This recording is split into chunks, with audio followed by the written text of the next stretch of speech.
London, 1851. The letter trembled in Eleanor Osborne's hand, the black ink stark against cream paper. Dismissed. Again. Her third position in 18 months, and now she stood on the precipice of destitution, with nothing but a paltry reference and the clothes on her back. Miss Osborne, the hackney has arrived. The housekeeper's pinched expression revealed her thoughts clearly enough. Another failed governess, another woman of unfortunate circumstance. Eleanor tucked the letter into her reticule. "Thank you, Mrs. Finch." Rain lashed against the windows of the Hargrove townhouse, a fitting backdrop to her departure. The children had not even been permitted to say goodbye. Her disgrace was too complete for such niceties. Rumours travelled quickly in London's aristocratic circles, and Eleanor knew precisely which whispers had reached Lady Hargrove's ears. The governess from Thornfield Manor. The one whose fiancé abandoned her at the altar. Poor thing, they say he left her for an heiress after discovering her family's bankruptcy. Such a spectacle. The papers feasted on it for weeks. Eleanor gathered her valise and umbrella, holding her head high as she stepped into the rain. The hackney driver tipped his hat, his expression indifferent to her plight. "Where to, miss?" She hesitated. Her meagre savings would afford lodgings for perhaps a fortnight. After that? Bloom Street, she said finally. Number 16. Her friend Margaret, a sempstress, had offered her attic room when Eleanor's situation grew dire. The time had come to accept. As the carriage rattled through London's sodden streets, Eleanor pressed her forehead against the cool glass. At 26, she had once believed in the promise of love, in the security of marriage. How naive she had been. Nathan Deverell's betrayal had taught her the most bitter lesson: a woman without fortune was merely a temporary amusement for gentlemen of means. Never again, she whispered to the rain-streaked window. Never again will I place my heart in a gentleman's hands. Northcott Manor stood imposing against the Yorkshire countryside, its stone facade weathered by centuries of wind and rain. Nicholas Northcott, the 7th Earl of Westmorland, surveyed his ancestral home with a mixture of pride and exhaustion. 3 years of absence had changed little in the manor's appearance, though the same could not be said for its financial prospects. "The ledgers await in your study, my lord," Simmons, his steward, murmured as they crossed the threshold. "I fear they do not make for pleasant reading." Nicholas nodded grimly. "I expected as much. My father was never one for fiscal restraint." The late Earl had been dead 6 months, leaving behind a mountain of debt and a crumbling estate. Nicholas had spent the intervening time concluding his diplomatic post in Vienna, arranging passage home, and preparing himself for the monumental task ahead. "Your sister has been most eager for your return," Simmons continued. "Lady Sophia has taken temporary residence in the East Wing with her charges." "Charges?" Nicholas arched an eyebrow. "Has my sister adopted strays in my absence?" "Your niece and nephew, my lord. After Lord Pembroke's passing, Lady Sophia brought the children here. They've been without a governess for nearly a month now." Nicholas pinched the bridge of his nose. His brother-in-law's death had reached him by letter, but he had not realized Sophia had taken full custody of the children. Another responsibility to shoulder. "I see. And where is my sister now?" "In London, my lord. She departed 3 days ago to interview potential governesses. Her letter arrived this morning stating she has found a suitable candidate and will return by week's end." Nicholas removed his riding gloves, his mind already calculating figures. Another salary to pay, another mouth to feed when the estate was bleeding money like a wounded animal. "Very well. Have my bath prepared, and then I shall review those ledgers." Later that evening, surrounded by columns of red ink and creditors' notices, Nicholas realized the gravity of his situation. The estate was within months of complete ruin. Without a substantial influx of capital, Northcott Manor and all who depended upon it would fall. There was only one solution, one he had long avoided: he must marry, and marry well. At 34, he had successfully evaded the matrimonial traps laid by ambitious mothers throughout London's ballrooms. Now, it seemed, he had run out of time. A sharp knock interrupted his brooding. "Enter." Mrs. Winters, the housekeeper, appeared in the doorway. "Pardon the intrusion, my lord, but there's been a message from Lady Sophia. The governess she hired has arrived earlier than expected. She's been travelling since dawn and has just reached the village." Nicholas frowned. "Without my sister as escort?" "Lady Sophia arranged for our carriage to collect her from London, my lord. The driver was instructed to bring her directly here while your sister concludes her business in town." "And who exactly has my sister employed without my consultation?" Mrs. Winters hesitated. "A Miss Osborne, my lord. Lady Sophia's note says she comes highly recommended from several distinguished families." Nicholas sighed, setting aside the ledgers. "Very well. See that a room is prepared and have the children presentable for introduction in the morning. I'll receive Miss Osborne in the blue drawing-room upon her arrival." After Mrs. Winters departed, Nicholas poured himself a generous measure of brandy. A governess was a necessary expense, he supposed, but one that reminded him of all the obligations now weighing upon his shoulders. He drained his glass, gazing into the fire. Marriage for money, the very thing he had judged others for throughout his life. How quickly principles crumbled when faced with necessity. Eleanor stared up at Northcott Manor, its imposing silhouette partially obscured by evening mist. After an exhausting journey from London, she felt dishevelled and uncertain. Lady Sophia had hired her with surprising haste, almost as if afraid Eleanor might change her mind. "The Earl has recently returned from abroad," Lady Sophia had explained during their brief interview. "My brother is particular, but fair. The children are my primary concern. Since my husband's passing, they need stability." Now, climbing the steps to the entrance, Eleanor steadied herself. This position represented her last chance at respectability. If she failed here, there would be no more recommendations, no more opportunities in genteel households. The butler who answered her knock regarded her with thinly veiled suspicion. "Miss Osborne, I presume? We expected you with Lady Sophia later in the week." "The arrangements were altered," Eleanor explained, fatigue evident in her voice. "Lady Sophia suggested I proceed ahead while she concludes her business in London." "I see." His tone suggested he did not see at all. "His lordship wishes to meet you in the blue drawing-room. If you'll follow me." Eleanor's heart sank. She had hoped for time to refresh herself before meeting her employer. Now she would face the Earl travel-worn and weary, hardly the dignified first impression she had planned. The manor's interior was grand but showed subtle signs of neglect: faded wallpaper, worn carpet runners, furniture that had not been replaced in decades. Eleanor noted these details automatically, her governess's eye cataloguing the contradictions between wealth and maintenance. The butler stopped before an ornate door. "Miss Eleanor Osborne, my lord," he announced, ushering her inside. The blue drawing-room was aptly named, its walls adorned with faded azure damask. A tall figure stood by the fireplace, his back to the door as he studied something on the mantelpiece. "Miss Osborne." The Earl turned, and Eleanor felt the air leave her lungs. Nicholas Northcott was not what she had expected. Lady Sophia had described a serious, scholarly brother devoted to diplomatic service.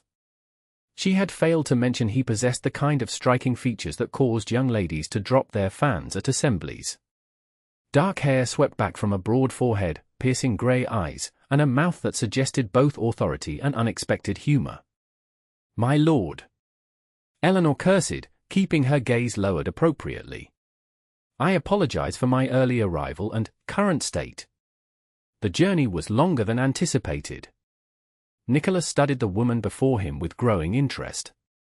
Despite her obvious fatigue, Miss Osborne carried herself with remarkable dignity.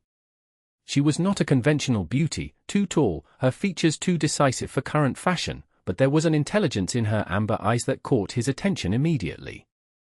"No apology necessary," he replied. "Though I admit to some surprise at my sister's haste in engaging you." Eleanor tensed. Lady Sophia was thorough in her inquiries, I assure you. Was she? Nicholas gestured toward a chair. "Please, sit. You must be exhausted." Hesitantly, Eleanor took the offered seat. Protocol dictated she should remain standing in her employer's presence until invited to sit, but her legs threatened to betray her after hours in a jolting carriage. "Thank you, my lord." Nicholas poured 2 glasses of sherry, offering one to Eleanor. "My sister's letter mentioned you were previously employed by the Hargroves." Eleanor accepted the glass with careful fingers. "Yes, my lord. And before that, the Penningtons and Lord and Lady Thornfield. 3 positions in less than 2 years." His tone remained neutral, but Eleanor heard the unspoken question. "The Penningtons relocated to India," she explained evenly. "Lady Thornfield's health declined, requiring a nurse rather than a governess." "And the Hargroves?" She hesitated. "They found themselves in reduced circumstances." It wasn't entirely a lie. The Hargroves had indeed lost some investments, though not enough to necessitate dismissing their governess. The truth, that Lady Hargrove had heard whispers of Eleanor's scandalous past, was not something she cared to reveal. Nicholas nodded slowly. "And your qualifications?"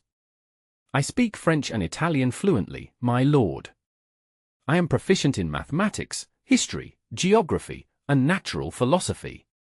I play the pianoforte adequately and can instruct in watercolors and proper deportment." "Impressive," Nicholas remarked. "And your family?" Eleanor stiffened.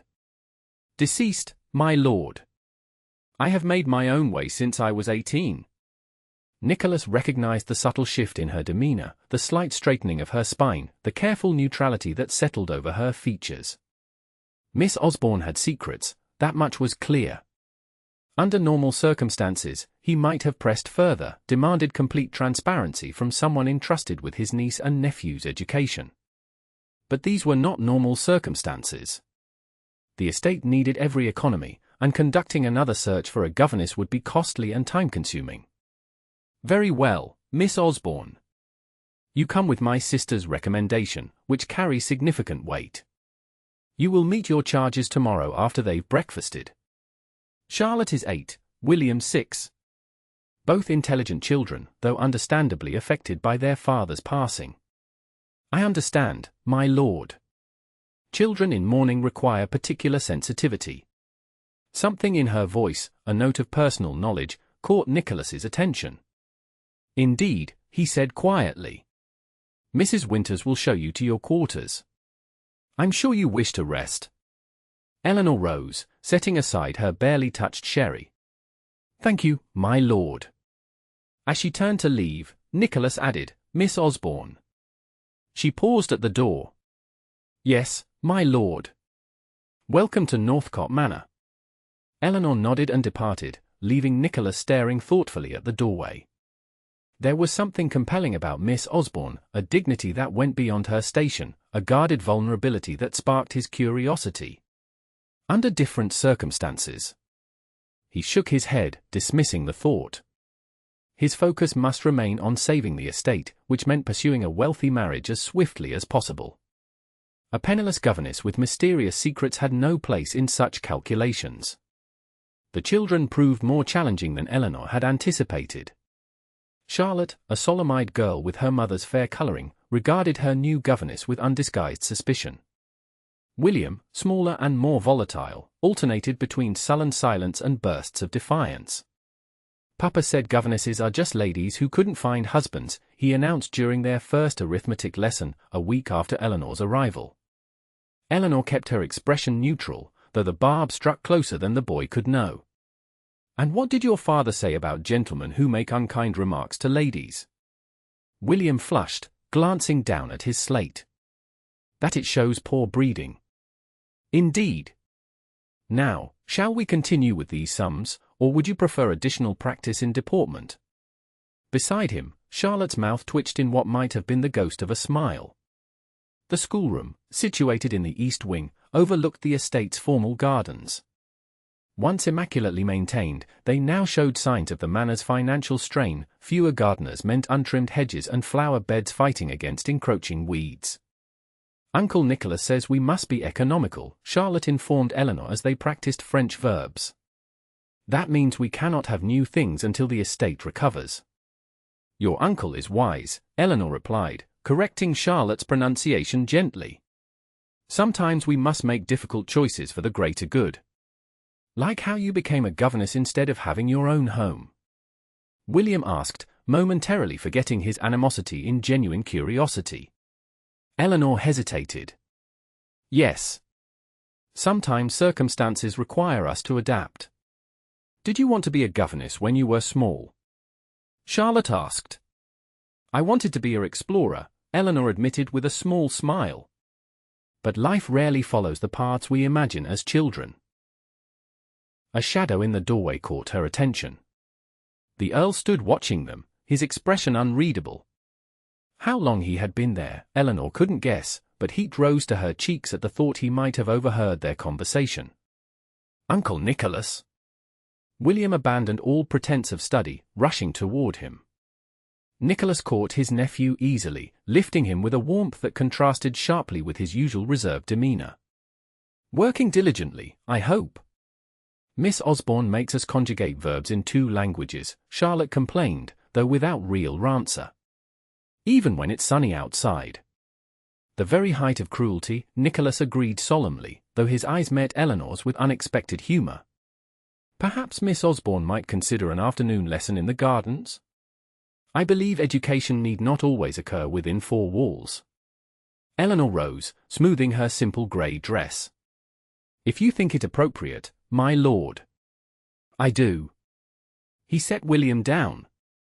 In fact, I've come to suggest just that. The head gardener has uncovered a nest of hedgehogs near the south wall. A practical lesson in natural history seems warranted. The children's faces brightened immediately, and Eleanor found herself smiling despite her determination to maintain professional distance. An excellent suggestion, my lord. Children, gather your sketchbooks and pencils. We shall document our observations. As the children scrambled to collect their materials, Nicholas approached Eleanor, speaking quietly. You're making progress with them. Charlotte actually smiled at breakfast this morning. They're intelligent children, Eleanor replied. Their resistance is natural, given their loss. And your strategy of patience is proving effective. His gaze lingered on her face a moment longer than propriety strictly allowed. You continue to surprise me, Miss Osborne. Before she could respond, the children returned, vibrating with excitement. Nicholas stepped back, resuming his role as the dignified Earl. I shall leave you to your hedgehog expedition. Dinner at 7, children. Do not torment Miss Osborne excessively. As they made their way through the manor's corridors, Eleanor fought to regain her emotional equilibrium. The Earl's unexpected approval had affected her more than it should. She reminded herself sternly of the lessons learned at Nathan Deverell's hands. Gentlemen of rank could be charming when it suited them, but their true loyalties lay with their own kind. The afternoon passed pleasantly in the gardens, with the children sketching the hedgehog family while Eleanor explained their habits and place in the natural order. She found herself relaxing in the warm sunshine, allowing Charlotte to link arms with her as they walked back toward the house. Miss Osborne, Charlotte said hesitantly, do you think Mamma will visit soon? Uncle Nicholas says she's still in London on business, but it's been nearly 2 weeks. Eleanor frowned. Lady Sophia's extended absence seemed peculiar, particularly as she had emphasized the children's need for stability. I'm certain she'll return as soon as her affairs are concluded, she answered carefully. Until then, we shall manage admirably together. William kicked at a stone on the path. Uncle needs to marry a rich lady. That's what the servants say. Then we can have new ponies. William. Charlotte hissed. We're not supposed to repeat servant gossip. Eleanor kept her expression composed, though the boy's words confirmed suspicions that had been forming since her arrival. The Earl of Westmorland needed a wealthy marriage to save his estate, a common enough circumstance among the aristocracy. Servants often speculate on matters that don't concern them, Eleanor said gently. It's better to focus on your studies than on adult concerns. As they rounded the corner toward the manor's entrance, Eleanor noticed a carriage approaching up the long drive. Charlotte spotted it simultaneously, her face lighting up. It's Mamma. She's returned. The children broke into a run toward the house, leaving Eleanor to follow at a more dignified pace, her mind turning over this new development. Lady Sophia's return would undoubtedly change the household dynamic she had carefully been navigating. By the time Eleanor reached the entrance, Lady Sophia had emerged from the carriage, but she was not alone. A second lady, elegantly dressed in the latest London fashion, descended after her, followed by an older gentleman with impressive side whiskers and a young man who bore a striking resemblance to the lady. Nicholas had appeared to greet the party, his stance noticeably tense despite his welcoming words. Eleanor hung back, uncertain of her place in this clearly significant arrival. Lady Sophia caught sight of her hovering at the edge of the gathering. "Ah, Miss Osborne. Come meet our guests. Lady Marietta Worthington, her father Sir George, and her brother Mr. James Worthington will be staying with us for a fortnight." Eleanor approached and cursed appropriately, but not before catching the calculated smile Lady Marietta directed toward the Earl. The situation became instantly clear. Lady Sophia had brought a prospective bride to Northcott Manor. "Miss Osborne is the children's governess," Lady Sophia explained to her guests. "She has been managing admirably in my absence." Lady Marietta barely spared Eleanor a glance. How fortunate to find competent help these days. "Papa, shall we go inside? The journey has been positively exhausting." As the party moved toward the house, Lady Sophia held Eleanor back with a light touch on her arm. "A word, Miss Osborne." Eleanor waited, noting the calculating gleam in Lady Sophia's eyes, so different from her brother's direct gaze. "The Worthingtons are extremely important guests," Lady Sophia said in a low voice. "Lady Marietta's dowry is substantial, and an alliance between our families would be advantageous. I trust you will keep the children particularly well behaved during their stay." "Of course, my lady," Eleanor replied evenly. "That is my duty." "Excellent." Lady Sophia smiled tightly. "Oh, and the children should take their meals in the nursery for the duration of the visit." Lady Marietta finds childish chatter rather trying. Eleanor nodded, watching as Lady Sophia hurried after her guests. An inexplicable heaviness settled in her chest at the confirmation of the estate's desperate circumstances. The Earl would marry for money, as was his right and duty. That this perfectly reasonable fact should disturb her was both inappropriate and foolish. Yet as she turned toward the schoolroom, Eleanor could not shake the image of Nicholas's face as he had greeted Lady Marietta, polite, courteous, and utterly without warmth. "Tell me about Miss Osborne," Nicholas said, closing the study door behind his sister. Lady Sophia raised an eyebrow, settling into a chair near the fireplace. "The governess? What about her?" "Her references, her background, the particulars you presumably investigated before hiring her." "She's perfectly qualified, Nicholas." The Hargrove spoke well of her educational methods, and Lady Pennington mentioned her exceptional patience. Nicholas poured 2 glasses of brandy, offering one to his sister. "And yet she's held 3 positions in less than 2 years. Did that not strike you as unusual?" Sophia sipped her brandy, avoiding her brother's gaze. "Good governesses are often in demand. I was fortunate to secure her services." "Sophia." His tone hardened. "What aren't you telling me?" His sister sighed dramatically. "Very well. There was a minor scandal some time ago. Nothing that reflects on her character or abilities, I assure you." "What kind of scandal?" "She was engaged to be married to some gentleman, a Mr. Deverell, I believe. He abandoned her rather publicly when a wealthier prospect appeared. The story circulated briefly in society papers." Sophia waved a dismissive hand. "Ancient history now. Nearly 2 years passed." Nicholas frowned. "And this didn't concern you when hiring someone to care for Pembroke's children?" "Why should it? She was the victim in the affair, not the perpetrator. Besides, her circumstances make her unlikely to leave her position, which means stability for the children." Sophia leaned forward. "Now, can we discuss more important matters? Like the Worthingtons' visit and Lady Marietta's obvious interest in you." Nicholas set down his glass with controlled precision. You had no right to invite them without consulting me. I had every right as mistress of this house, temporary mistress, he corrected sharply. And as your sister who cares deeply about your future. Sophia continued undeterred. Nicholas, we both know the estate's situation. Lady Marietta brings £20,000 and connections to 3 duchies. Her father is eager for a title in the family. Nicholas paced to the window, staring out at the darkening grounds. I'm aware of our circumstances, Sophia. I don't need you arranging my matrimonial prospects like a matchmaking mama at Almack's. Someone must take action. You've buried yourself in ledgers since returning home, declining every invitation to London. Because the estate requires my attention. The estate requires money, which you won't get by hiding in Yorkshire. Sophia stood, approaching her brother. Nicholas, be reasonable. Lady Marietta is young, attractive, and her fortune would resolve our difficulties immediately. What possible objection could you have? Nicholas turned from the window, his expression unreadable.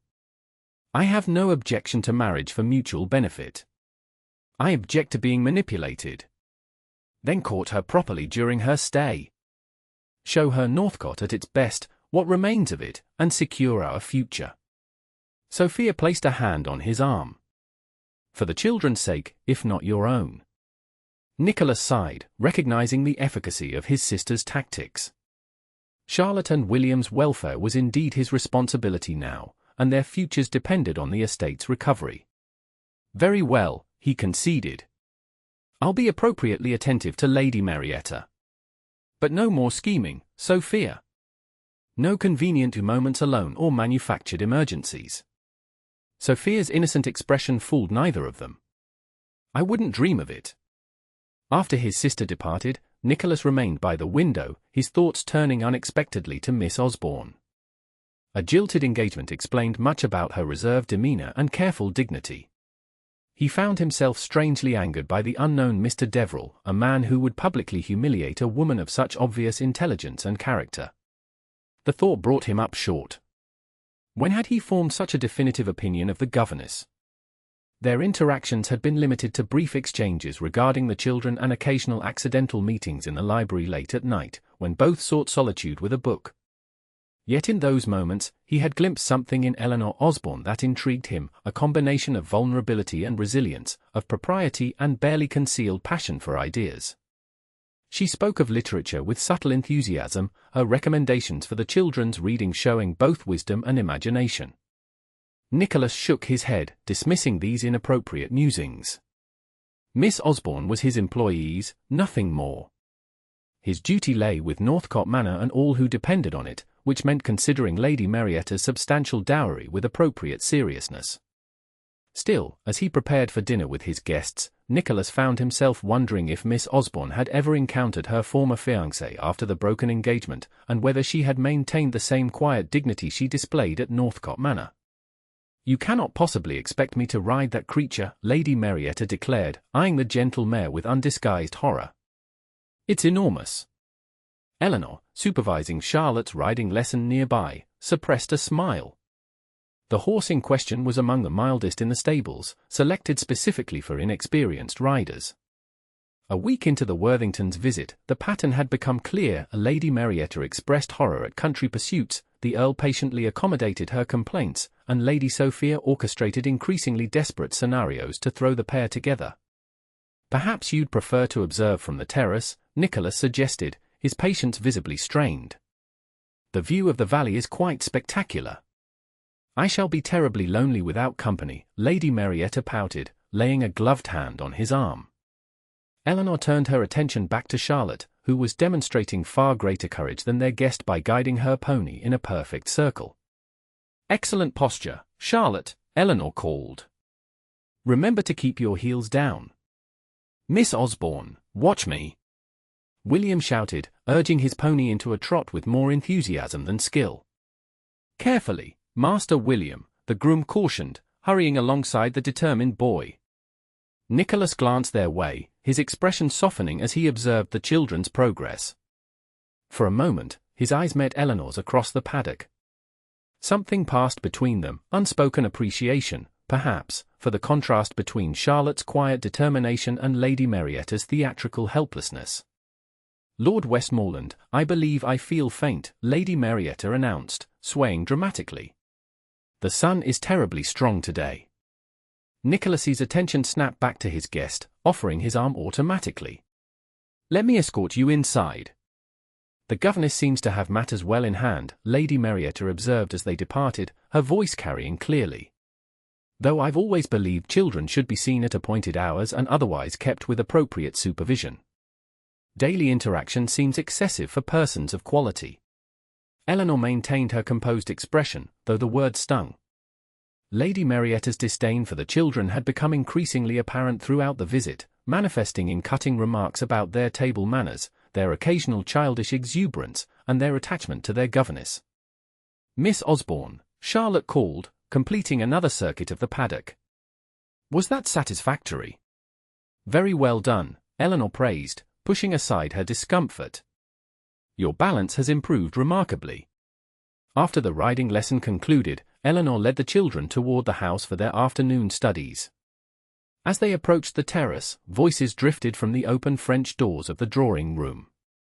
"Really, Nicholas, you can't be serious about maintaining this crumbling pile," Sir George Worthington was saying. "With Marietta's dowry, you could purchase a more fashionable estate closer to London." "Northcott Manor has been my family's home for 12 generations, Nicholas replied, his tone controlled but cold. "I have no intention of abandoning it." "Admirable sentiment, but sentiment doesn't repair roofs or pay creditors." Sir George's laugh held no humor. "My daughter is accustomed to certain comforts. This rural isolation would hardly suit her temperament." "I've been perfectly clear about my circumstances and intentions, Sir George. The estate requires investment, but its foundations are sound." Eleanor quietly ushered the children toward a side entrance, not wishing to eavesdrop further on what was clearly a delicate negotiation. William, however, had other ideas. "Are we going to lose our home?" he asked loudly once they were inside, his small face creased with worry. "Like we lost Papa?" Eleanor knelt before him, heart aching at the fear in his eyes. "No, William. Your uncle is working very hard to ensure Northcott remains your home. Some repairs may be needed, that's all." "But that lady doesn't like it here," Charlotte said quietly. "She complains about everything." Eleanor chose her words carefully. "Lady Marietta is accustomed to London society. Country life requires different appreciations." "Uncle Nicholas doesn't smile when she's nearby," William observed with a child's merciless accuracy. "Not real smiles. He does the same face he made when Aunt Sophia made him eat jellied eel at Christmas." Despite herself, Eleanor laughed. "That's quite enough observations about your elders, William. Now, upstairs for geography. We're exploring the Amazon River today." As the children raced ahead, Eleanor's smile faded. The conversation she'd overheard confirmed the estate's precarious position and the increasing likelihood of the Earl's engagement to Lady Marietta, despite their obvious incompatibility. That evening, unable to sleep, Eleanor made her way to the library. These nocturnal excursions had become a private indulgence during the household's quietest hours. The Northcott Library was exceptionally well curated, containing volumes Eleanor could never have accessed in her previous positions. She was surprised to find the room already occupied. Nicholas sat in a wing chair near the fireplace, a book open on his lap, though his gaze was fixed on the dying embers. "Forgive me, my lord," Eleanor said, preparing to withdraw. "I didn't mean to intrude." Nicholas looked up, his expression clearing. "Miss Osborne. Please don't leave on my account. The library is large enough for 2 insomniacs." Hesitantly, Eleanor entered, moving toward the shelves rather than joining him by the fire. "I was hoping to find Humboldt's personal narrative. The children have shown interest in South American exploration." "Second bookcase, third shelf," Nicholas replied immediately. "Between Mungo Park and Captain Cook." Eleanor located the volume, surprised by his precise knowledge of the library's organization. "You're familiar with the collection?" I reorganized it myself before leaving for Vienna. He set aside his own book. My father preferred hunting to reading. The library was neglected during his lifetime. Eleanor traced the leather binding. A shame. You have first editions here that museums would covet. You recognize their value. There was no condescension in his tone, merely curiosity. My father was a scholar before his investments failed, Eleanor admitted, the quiet intimacy of the late hour loosening her usual reserve. Our library was my favorite place as a child. Nicholas gestured to the chair opposite his. Please, sit. Tell me which volumes you've discovered in your midnight explorations. Against her better judgment, Eleanor accepted the invitation. Their conversation flowed easily from literature to history, to art and science. Nicholas proved to be not merely well-read but genuinely passionate about knowledge, a quality Eleanor had rarely encountered among gentlemen of his rank. The children mentioned your lessons on the Amazon, he said after a comfortable lull in conversation. William was quite excited about piranhas at dinner. Eleanor smiled. I hope Lady Marietta wasn't too horrified by tales of flesh-eating fish. On the contrary, she appeared not to hear a word. Her attention was fully occupied by the inadequate shine on the silver serving spoons. His dry tone made Eleanor laugh softly. The children are concerned, she said after a moment. They've overheard discussions about the estate's future. Nicholas's expression sobered. What did you tell them? That their home is secure. That you're working to ensure it remains so. Eleanor met his gaze directly. I hope I didn't speak falsely. You didn't. He leaned forward, the firelight casting shadows across his features. Northcott will survive, Miss Osborne. One way or another. Even if it requires personal sacrifice. The question escaped before Eleanor could reconsider its impropriety. Nicholas studied her, his grey eyes unreadable. We all make sacrifices for those who depend on us, do we not? You chose the governess's life when circumstances demanded it. There's a difference between accepting necessity and embracing misery, Eleanor replied softly. For a long moment, neither spoke. The fire crackled in the grate, and somewhere in the great house, a clock chimed too. I should return to my room, Eleanor said finally, rising with Humboldt's volume clutched to her chest. Thank you for sharing your library, my lord. Nicholas stood as well, proper despite the hour and their isolation. Miss Osborne, Eleanor. The sound of her given name on his lips stopped her at the door. Yes, my lord. You're right, he said simply. About the difference between necessity and misery. I only hope I have the wisdom to recognize it when the moment of choice arrives. Eleanor nodded once and slipped away, her heart beating an unsteady rhythm against Alexander von Humboldt's personal narrative of exploration into unknown territory. The following afternoon brought unexpected drama to Northcott Manor.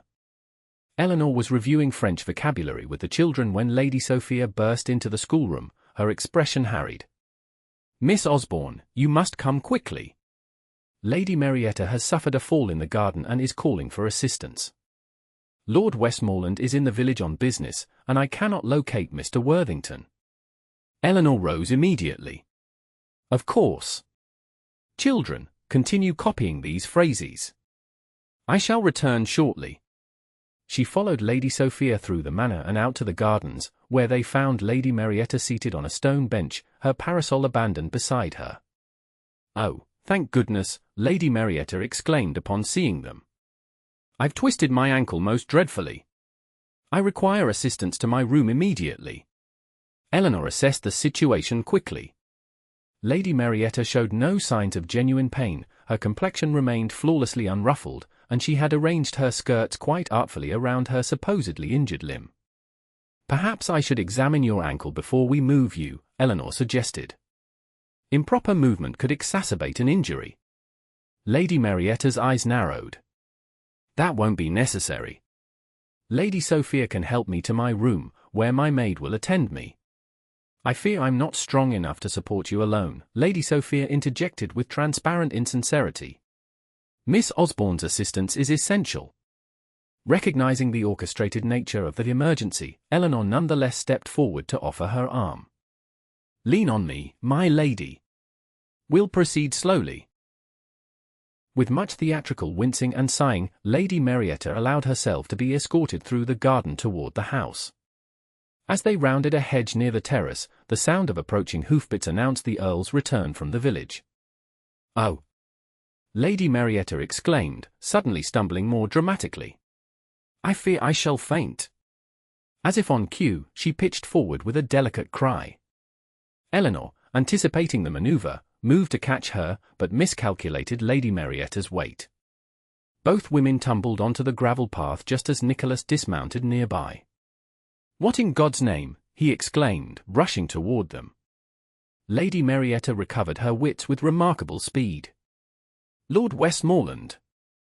Oh, how fortunate you've returned. I suffered a terrible fall, and now this clumsy governess has caused me further injury."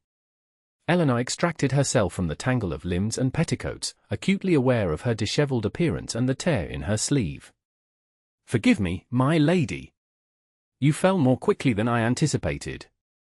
Nicholas helped Lady Marietta to her feet with proper concern, but his eyes flicked briefly to Eleanor, noting the smudge of dirt on her cheek and the barely concealed exasperation in her expression. "Perhaps we should summon the doctor," he suggested. "Oh, no," Lady Marietta demurred, now clinging to his arm. "I merely need to rest in my room. Though I fear I cannot walk unaided." Without hesitation, Nicholas swept her into his arms. Lady Marietta gave a delighted squeal, wrapping her arms around his neck. "My lord! How improper, and how gallant!" As Nicholas carried Lady Marietta toward the house, Lady Sophia lingered behind with Eleanor, watching the pair disappear through the French doors. "Well," Lady Sophia said with satisfaction, "that worked rather better than I'd hoped. Men are such predictable creatures when presented with a damsel in distress." Eleanor brushed gravel from her skirts, dignity intact despite her rumpled appearance. "If you'll excuse me, Lady Sophia, the children are waiting." "Of course." Lady Sophia barely spared her a glance. "Do clean yourself up before returning to them. We must maintain standards." Eleanor walked back to the house through a side entrance, taking a moment in an alcove to compose herself. The afternoon charade had been transparent and demeaning, not merely to her but to the Earl as well. That Lady Sophia would manipulate her brother so blatantly, and that Lady Marietta would participate in such schemes. A noise in the corridor startled her. Nicholas appeared, alone, his expression thunderous. "Miss Osborne." He stopped, taking in her disheveled state. "Are you injured?" "Only my pride, my lord." The words escaped before she could reconsider them. To her surprise, Nicholas's mouth quirked in a half-smile. "A sentiment I share at this moment. My sister's orchestrations grow increasingly theatrical." Eleanor brushed at her torn sleeve. "Lady Marietta is comfortable in her room. Miraculously recovered once the audience dispersed." His voice was dry. "Her ankle appears to heal with remarkable speed when no one is watching." Despite herself, Eleanor smiled. "The children await me in the schoolroom. If you'll excuse me, my lord." "Of course." He stepped aside, then added, "Miss Osborne, I apologize for any discomfort today's performance may have caused you." "Unnecessary, my lord. I understand my place in the household." Something flickered in his eyes at her words. "Do you? I wonder if any of us truly understand our places anymore." Before she could respond, he bowed slightly and continued down the corridor, leaving Eleanor with the unsettling sensation that the conversation had contained meanings beyond the words exchanged. The evening of the Northcott Harvest Ball arrived with unusual bustle and activity. Though scaled down from previous years due to financial constraints, the event remained a significant occasion for local society. Neighbors from surrounding estates would attend, along with prominent villagers and tenants. Eleanor helped Charlotte prepare, arranging the girl's hair with special care. "You look lovely," she said, securing a final ribbon. "Your mother will be proud." Charlotte twisted to see her reflection. "Will you attend the ball, Miss Osborne. No, dear. Governesses don't typically join such festivities. Eleanor smoothed the child's dress. I'll look in on you and William before retiring. That's not fair, Charlotte declared with 8-year-old righteousness. You dance beautifully. I've seen you teaching William in the schoolroom. Eleanor smiled. Different rules apply to different stations in life. That's an important lesson to understand. It's a stupid lesson, Charlotte muttered, then immediately looked contrite. Forgive me. That was unladylike. But honest. Eleanor squeezed her shoulder. Now, let's find your brother. He's likely twisted his necktie into a disaster by now. After delivering the children to Lady Sophia, Eleanor retreated to the schoolroom to review lesson plans. The sounds of the gathering celebration drifted up from below, arriving carriages, music tuning, laughter. She tried to focus on geography notes for the following week, but found her attention wandering. A knock at the schoolroom door startled her. Enter, she called, expecting perhaps a maid with a message about the children. Instead, Nicholas stood in the doorway, resplendent in formal evening attire. Eleanor rose quickly, curtsying. My lord. Is something amiss with the children? The children are well, he assured her. I came to invite you to the ball. Eleanor stared at him, certain she had misheard. I beg your pardon. Charlotte was most insistent that your exclusion was stupid and unfair. His lips twitched with suppressed amusement. She mounted quite the argument during dinner. Mortification flooded Eleanor. My lord, I apologize for Charlotte's impertinence. I assure you I never suggested. I'm well aware this wasn't your doing, Miss Osborne. Nicholas stepped further into the room. However, Charlotte's advocacy has merit. Your presence would please the children, and we have several elderly guests who would appreciate intelligent conversation while others dance. Eleanor hesitated, torn between propriety and unexpected longing. To attend a ball, even in a limited capacity.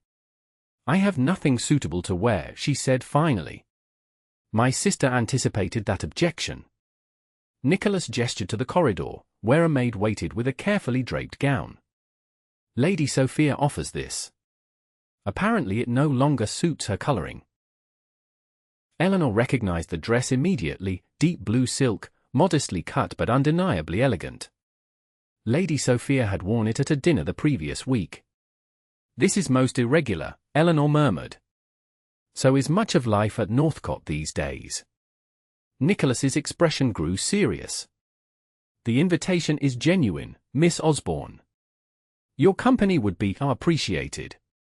Something in his tone, a hint of personal request beneath the formal invitation, decided her. Very well, my lord. I shall join you shortly.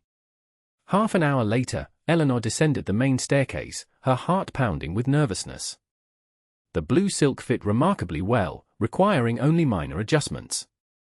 She had arranged her hair simply but elegantly, with the few pearl pins that remained from her former life. The great hall buzzed with conversation and music. Eleanor paused at the entrance, suddenly uncertain. Governesses did not attend balls, this transgression of boundaries could damage her professional reputation. Before she could retreat, William spotted her from across the room. Miss Osborne, he shouted, loud enough to turn heads. You came. He rushed toward her, Charlotte following close behind. Their obvious delight steadied Eleanor's nerves as they pulled her into the room. You look beautiful, Charlotte declared. Doesn't she, Uncle Nicholas? Eleanor hadn't noticed the Earl's approach until Charlotte's question brought her eyes to his. Nicholas stood several paces away, his expression arrested as he took in her appearance. Indeed, he said after a moment, his voice lower than usual. Miss Osborne, welcome to the Northcott Harvest Ball. Lady Sophia appeared at her brother's side, her smile tight as she assessed Eleanor. How lovely to see you, Miss Osborne. The blue becomes you. Your generosity is appreciated, Lady Sophia, Eleanor replied carefully.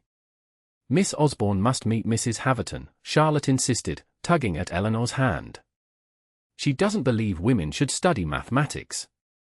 Miss Osborne can correct her. As the children led her away, Eleanor caught a last glimpse of Nicholas watching her, his expression thoughtful. The evening progressed more pleasantly than Eleanor had dared hope. The local gentry treated her with polite curiosity rather than disdain, and several elderly guests indeed appreciated her willingness to discuss topics beyond weather and fashion. Lady Marietta, however, made her displeasure known through pointed remarks about people forgetting their proper stations and the peculiar habits of country households. Her brother James seemed equally discomfited by Eleanor's presence, watching her with narrowed eyes throughout the evening. After supper, the dancing resumed with greater energy. Eleanor stood near the windows, content to observe, when Nicholas appeared beside her. "You're not dancing, Miss Osborne." "I'm here as a companion, not a participant," she reminded him. "Charlotte informed me you dance beautifully." He offered his hand. "Would you honor me with this waltz?" Eleanor's heart stuttered. "My lord, that would be entirely inappropriate." "As the host, I define what is appropriate at Northcott," he countered, his voice gentle but firm. "One dance, Eleanor." The use of her given name, spoken quietly enough that only she could hear, undermined her resolve. She placed her hand in his, allowing him to lead her onto the floor. A murmur rippled through the assembly as the Earl of Westmorland took his place with the governess. Lady Marietta's face flushed an unbecoming shade, while Lady Sophia's expression cycled rapidly between shock and calculation. As the music began, Eleanor forced herself to focus on the steps rather than the warmth of Nicholas's hand at her waist or the intensity of his gaze. "You do dance beautifully," he observed as they turned. "Where did you learn?" "My father believed in a comprehensive education," she replied. "Before our circumstances changed, I attended many London seasons." "And yet you never married." "It wasn't quite a question." Eleanor's smile tightened. "I made an unwise choice in accepting my first proposal. Providence spared me the consequences of that error." Understanding dawned in Nicholas's eyes. "Deverell," he said softly. "The man who broke your engagement." Eleanor missed a step, quickly recovering. "You know of that?" "Sophia mentioned it." His hand tightened slightly at her waist, steadying her. He was a fool. The simple declaration, spoken with such certainty, caught Eleanor off guard. He was practical. "I lost my dowry when my father's investments failed." Mr. Deverell needed a wealthy wife. "He humiliated a woman of exceptional intelligence, courage, and beauty," Nicholas corrected, his voice low and intense. "That is the action of a fool, regardless of financial considerations." Eleanor couldn't respond, too shaken by the conviction in his words and the dangerous warmth they kindled within her. "Your guests are watching, my lord," she finally managed. "This display will fuel gossip." "Let them watch," Nicholas replied, though his expression acknowledged the truth of her warning.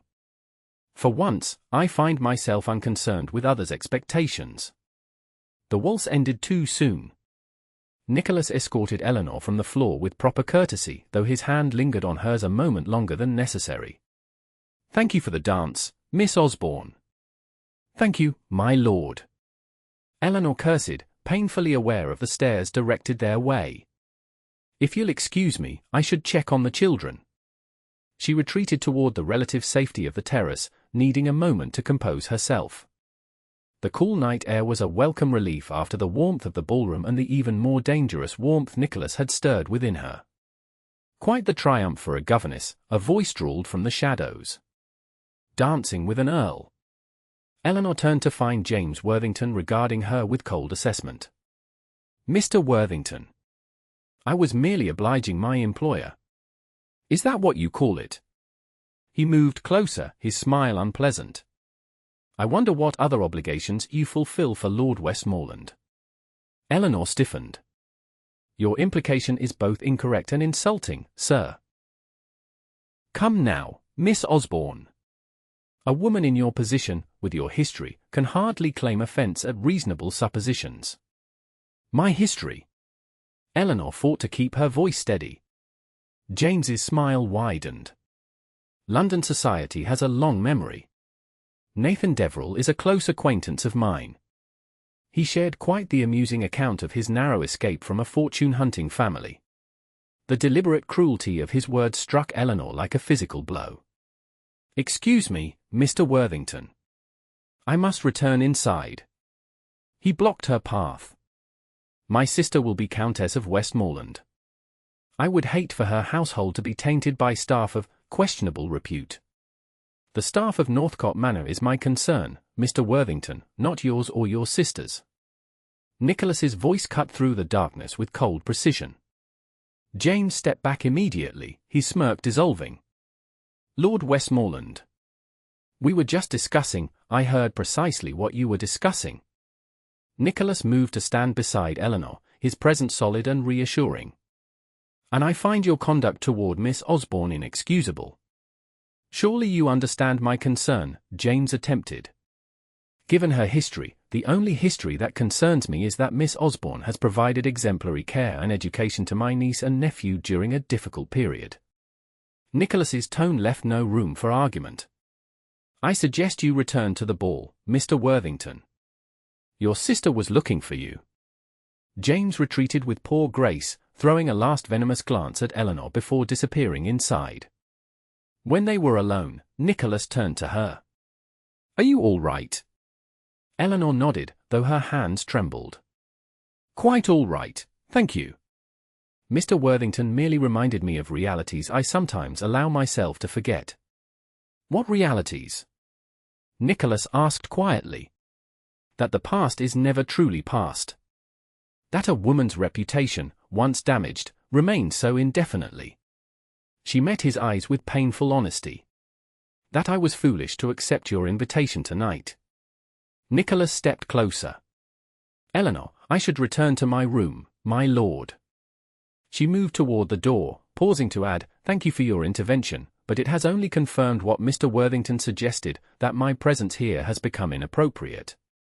Before he could respond, Eleanor slipped back into the crowded ballroom and made her way swiftly upstairs, leaving behind the brief illusion that she could ever belong in Nicholas Northcott's world. The morning after the ball, Eleanor woke early and penned a letter of resignation. Her position at Northcott Manor had become untenable. Lady Marietta's hostility, combined with the gossip that would inevitably follow her dance with the Earl, would make her continued employment damaging to the children and the household. She sealed the letter but hesitated to deliver it. The children would be devastated by her departure, especially with no opportunity for proper farewells. Perhaps she could delay until Lady Sophia found a replacement. A knock interrupted her thoughts. Opening her door, she found Lady Sophia herself waiting, her expression grave. "Miss Osborne, I require a moment of your time." Eleanor stepped aside to admit her employer. "Of course, my lady." Lady Sophia surveyed the modest room with barely concealed distaste before fixing Eleanor with a direct stare. "I'll be frank, Miss Osborne. Your behavior last night was inappropriate for someone in your position." "I apologize if my presence caused discomfort," Eleanor replied, keeping her voice neutral. "I was invited by Lord Westmorland at the children's request. The invitation was ill-considered. As was the dance." Lady Sophia's mouth tightened. "Surely you understand how such displays appear to our guests, particularly the Worthingtons." "I do." Eleanor retrieved her letter from the desk. "I had already prepared my resignation this morning." Lady Sophia appeared momentarily taken aback, then composed herself. "That's sensible of you. However, I cannot accept it immediately. The children require consistency, and we must locate a suitable replacement." "I understand." In the meantime, Lady Sophia continued, "I must ask that you limit your interactions with my brother. Your duties concern the children exclusively." Eleanor nodded, maintaining her dignity despite the humiliation burning within. "Of course, Lady Sophia." "Excellent." Lady Sophia moved toward the door. "The Worthingtons depart tomorrow, but will return in a fortnight. My brother is expected to formalize his understanding with Lady Marietta at that time. We must ensure nothing complicates matters before then." After Lady Sophia left, Eleanor sank onto her bed, her resignation letter crumpled in her hand. She had known this outcome was inevitable from the moment Nicholas had asked her to dance. What she hadn't anticipated was how deeply it would wound her. Somewhere during the quiet evenings in the library, the shared smiles over the children's antics, the brief moments of unguarded conversation, Eleanor had committed the very error she had sworn to avoid. She had developed feelings for a man far beyond her reach. Nicholas found the children in the schoolroom with Eleanor 3 days after the ball. He paused in the doorway, watching as she guided Charlotte through a complex French passage, her patience evident in every gentle correction. William sat nearby, tongue protruding slightly as he concentrated on a map he was copying. Since the night of the ball, Eleanor had become nearly invisible in the house, appearing only for meals with the children and vanishing immediately afterward. Nicholas had sought her in the library during their usual late hours, but she never came. "Uncle Nicholas!" William spotted him first, abandoning his map to rush forward. "Miss Osborne is teaching us about explorers. I'm going to discover new lands when I'm grown." Nicholas ruffled his nephew's hair. "An admirable ambition. Perhaps you'll allow me to join your lesson." Eleanor rose, her expression carefully neutral. "Of course, my lord. We were just finishing. Actually, I hoped you might accompany me to the village, Miss Osborne. The children have been invited to tea at the vicarage, and I thought we might walk them there together. The afternoon is exceptionally fine." Eleanor hesitated, and Nicholas could see her formulating a polite refusal. "The children have geography exercises to complete." "Which can wait until tomorrow," Nicholas countered smoothly. "Fresh air and social interaction are equally important to education, wouldn't you agree?" Cornered by her own educational philosophies, Eleanor conceded. "Very well. Children, collect your coats." The walk to the village was pleasant, with the children running ahead to collect autumn leaves and conkers. Nicholas deliberately slowed his pace, forcing Eleanor to match him and fall behind the excited siblings. "You've been avoiding me," he said without preamble. "I've been fulfilling my duties, my lord." Eleanor kept her gaze fixed on the children. "As instructed by Lady Sophia." "Ah." Nicholas's jaw tightened. "My sister has been instructing you, has she?" "She merely clarified the appropriate boundaries of my position." "And those boundaries include submitting your resignation." Eleanor faltered, glancing at him in surprise. "She told you?" "She did not. But our housekeeper is remarkably observant and remarkably loyal to the family, including those who care for its youngest members." They walked in silence for several paces, autumn leaves crunching beneath their boots. "Why, Eleanor?" Nicholas finally asked, his voice low. The use of her given name again, a liberty he seemed determined to take despite propriety, weakened her resolve. "You know why, my lord. After the ball, my continued presence would only fuel gossip harmful to the household and to your future plans." "My future plans," he repeated flatly. "You refer to Lady Marietta?" Eleanor nodded, unable to trust her voice. "And if I told you those plans have changed?" She stopped walking, finally meeting his gaze directly. "What do you mean?" Nicholas glanced ahead to ensure the children remained out of earshot. "The Worthingtons departed yesterday with no understanding between Lady Marietta and myself. They will not be returning to Northcott. But the estate will be saved by other means." His expression was resolute. "I've negotiated loans against future harvests and sold some less significant properties. It will be difficult, but Northcott will survive without Lady Marietta's dowry." Hope fluttered dangerously in Eleanor's chest. She suppressed it firmly. "I'm pleased for you, my lord. But my situation remains unchanged. My presence here has become complicated." "Complicated?" Nicholas echoed.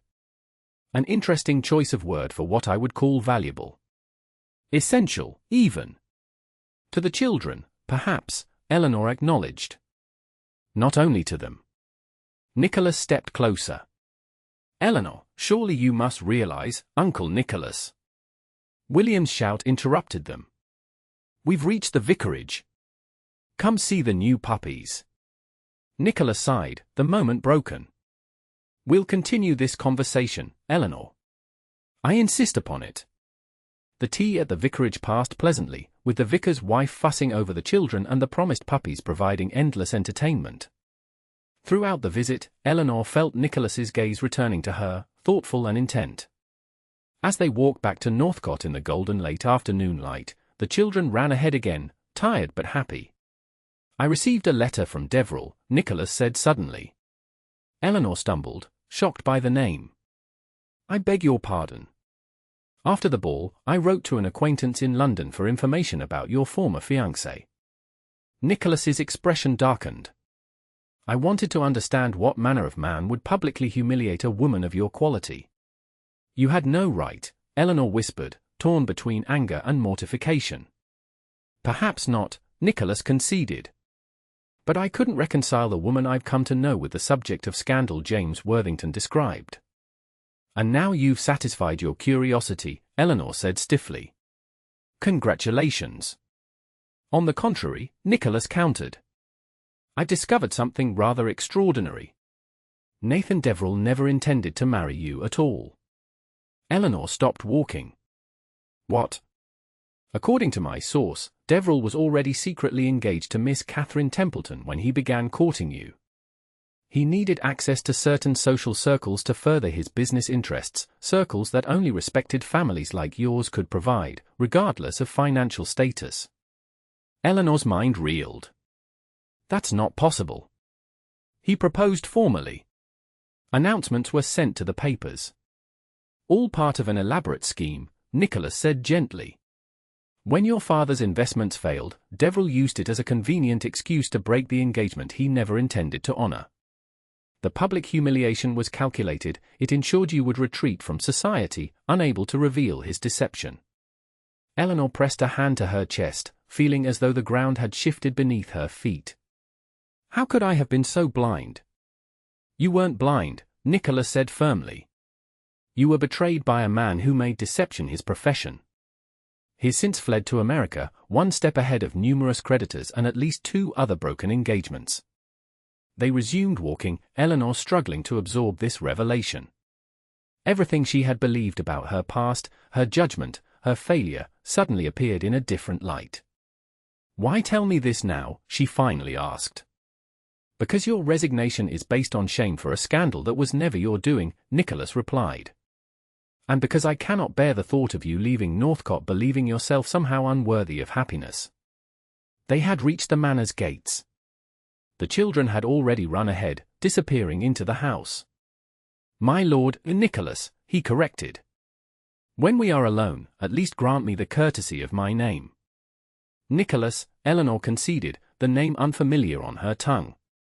Whatever the truth about Mr. Deverell, my position remains untenable. I am a governess. You are an earl. And if I told you I care nothing for such distinctions? His voice had dropped to a near whisper. Eleanor's heart constricted. I would say you are being unrealistic. Society cares a great deal, as does your sister, as would your niece and nephew if their beloved uncle became the subject of ridicule. Nicholas stepped closer, close enough that Eleanor could see the flecks of silver in his grey eyes. Eleanor Osborne, you are the most infuriating, principled, stubborn woman I have ever encountered. Despite everything, she smiled. I believe that was both a compliment and an insult. It was certainly the truth. His expression softened. Will you withdraw your resignation? Not for the children, not for me, but for yourself. Because you belong at Northcott in a way Lady Marietta and her ilk never could. Put that way, Eleanor found her resolve weakening. I will consider it. Nicholas smiled, the genuine warmth of it transforming his features. That's all I ask. For now. As they walked toward the house, Eleanor felt something shift between them, not a resolution, but a beginning. Whatever came next would require courage from them both, but for the first time in years, Eleanor allowed herself to believe that perhaps love was not entirely lost to her after all. 2 weeks later, Eleanor sat with the children in the garden, enjoying the last warm days of autumn. Charlotte was reading aloud from a poetry collection while William constructed an elaborate fortress from twigs and stones. Miss Osborne, Charlotte said suddenly, are you going to marry Uncle Nicholas? Eleanor nearly dropped her embroidery. What an extraordinary question, Charlotte. Whatever gave you that idea? William looked up from his fortress. Uncle Nicholas asked us if we would mind. We said no, because you already feel like family. Eleanor stared at the children, momentarily speechless. When did your uncle discuss this with you? Yesterday, Charlotte replied matter-of-factly. He said he hadn't asked you yet, but wanted to be sure we approved first. William said you might say no because you're stubborn. I did not. William protested. I said Miss Osborne might say no because adults make things complicated when they should be simple. Eleanor struggled to compose herself. Children, I think there's been a misunderstanding. Your uncle and I are discussing matters that should perhaps have remained private a while longer. Nicholas's voice came from behind her. Eleanor turned to find him approaching across the lawn, his expression a mixture of amusement and chagrin. Children, I believe Cook mentioned something about gingerbread being ready for sampling, he suggested. Perhaps you could investigate. Neither child needed further encouragement. They raced toward the house, leaving Eleanor alone with Nicholas in the garden. You discuss marriage with the children before discussing it with me. Eleanor demanded once they were out of earshot. Nicholas had the grace to look abashed. I wanted to be certain they would welcome the arrangement before putting you in an awkward position. The arrangement, Eleanor repeated. How methodical of you. That came out poorly, Nicholas admitted. I'm not handling this with the eloquence I had planned. You had planned eloquence. Despite her agitation, Eleanor found herself fighting a smile. Nicholas ran a hand through his hair, a gesture of uncharacteristic nervousness. I had planned a great many things, including a proper proposal in the library this evening, surrounded by the books we both love. Not an impromptu confrontation because my nephew and niece have no concept of discretion. Eleanor's heart softened. Nicholas, no, please. He moved closer, taking her hands in his. Let me speak now, before anything else interrupts. Eleanor Osborne, these past months have shown me what kind of woman you truly are, intelligent, principled, compassionate, and stronger than anyone I've ever known. The children adore you. The estate flourishes under your practical suggestions. And he paused, his grip tightening slightly on her hands. I have fallen hopelessly in love with you. Eleanor's breath caught. Nicholas, the differences in our stations mean nothing compared to what we could build together, he finished firmly. I am the Earl of Westmorland, yes. But I am also simply a man who has found the woman with whom he wishes to share his life, his home, and his future. Society will talk, Eleanor warned, though her objections were weakening. Society always talks, Nicholas countered. I would rather give them something meaningful to discuss than surrender my happiness to their approval. Eleanor searched his face, finding only sincerity and deep affection. What of Lady Sophia? She will be horrified. My sister will adapt, particularly when she sees how happy we make each other, and how capably you manage as Countess of Westmorland. Countess, Eleanor whispered. The title seemed impossible, like something from a fairy story rather than her own life. If you'll have me, Nicholas added softly. I realize I haven't actually asked the question properly. Eleanor laughed, the sound full of wonder and dawning joy. Perhaps you should remedy that. Nicholas smiled and, to her surprise, knelt on the garden path before her. Eleanor Osborne, woman of extraordinary mind and unmatched heart, will you do me the great honor of becoming my wife? Eleanor looked down at this man, this earl who had defied convention, who had seen beyond her circumstances to the woman beneath, and felt the last of her barriers crumble. Yes, she said simply. I will. Nicholas rose and gathered her into his arms, his kiss full of promise and a future neither could have imagined when she first arrived at Northcott Manor. From the kitchen window, Charlotte and William watched, gingerbread forgotten in their hands.